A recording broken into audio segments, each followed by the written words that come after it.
வணக்கம் ஃப்ரெண்ட்ஸ். இப்போ நம்ம எந்த இடத்துக்கு வந்திருக்கோன்னு பார்த்தீங்கன்னா, வெண்குன்றம் ஸ்ரீ வெண்கணேஸ்வரர் என்கின்ற தவளகிரீஸ்வரர் மலைக்கோயிலுக்கு தான் வந்திருக்கோம். இந்த கோயில் எங்கே இருக்குன்னு பார்த்தீங்கன்னா, திருவண்ணாமலை மாவட்டம் வந்தவாசி என்ற கிராமத்தில் தான் இருக்குது. வாங்க கோவில் கிட்ட போய் என்னென்ன சாமி இருக்குன்னு பார்ப்போம். தவளகிரீஸ்வரர் மலைக்கோவில் அடிவாரத்தில் ஒரு அம்மையாருடைய ஜீவசமாதி இருக்கிறத நம்மளால் பார்க்க முடியுது.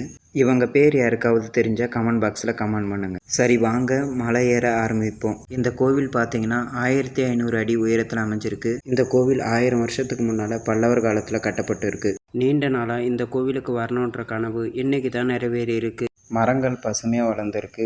படிக்கட்டு நல்லா அமைச்சிருக்காங்க. மேலே இருந்து பார்க்க கிராமம் ரொம்பவே அழகாக தெரியுது.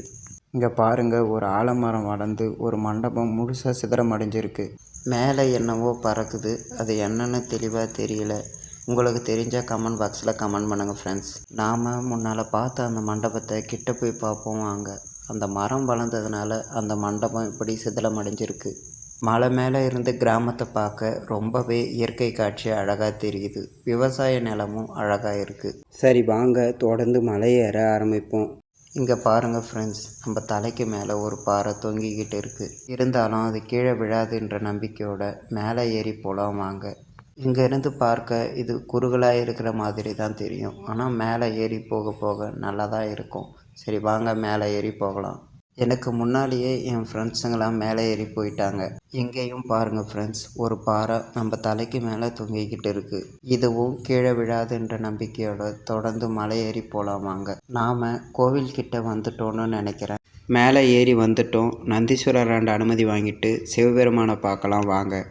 கருவறையில் லிங்க வடிவமாக இருக்கிற தவளகிரீஸ்வரரை பிரதிஷ்டை செஞ்சது வியாசமுனிவர் அப்படின்னு சொல்கிறாங்க. மேலும் அவர் ஒரு தீர்த்த குளத்தை தோண்டி அதிலேருந்து நீர் எடுத்து அபிஷேகம் செஞ்சுருக்காங்க.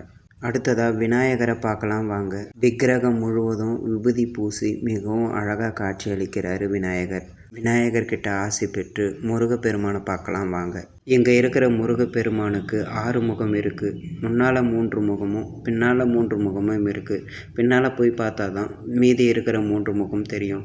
ஆக மொத்தம் இவருக்கு 6 முகம் இருக்குது. இங்கே பத்மாசனத்தில் சிவபெருமான் அமர்ந்து இருக்கிறது ரொம்பவே அழகாக இருக்குது. இங்கே இருக்கக்கூடிய சிவபெருமானுக்கு வெண்கணேஸ்வரர் அப்படின்னு பெயர் வர காரணம், வியாச முனிவர் வெள்ளையாக இருக்கிற இந்த மலையின் உச்சியின் மேலே லிங்கத்தை நிறுவினதுனால இந்த ஈஸ்வரனுக்கு வெண்கணேஸ்வரர் அல்லது தவளகிரீஸ்வரர் என பெயர் வந்தது. சிவபெருமான் பின்புறம் வில்வ மரம் உள்ளது. அண்ணாமலையார் சன்னதியில் லிங்க வடிவத்தில் சிவபெருமான் காட்சியளிக்கிறார்.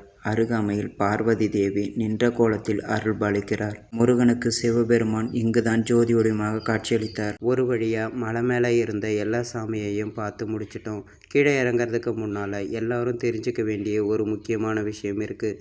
அதாவது கோவில் அப்படின்னா என்ன, அதற்கான பொருளை பற்றி தெரிஞ்சுக்குங்க.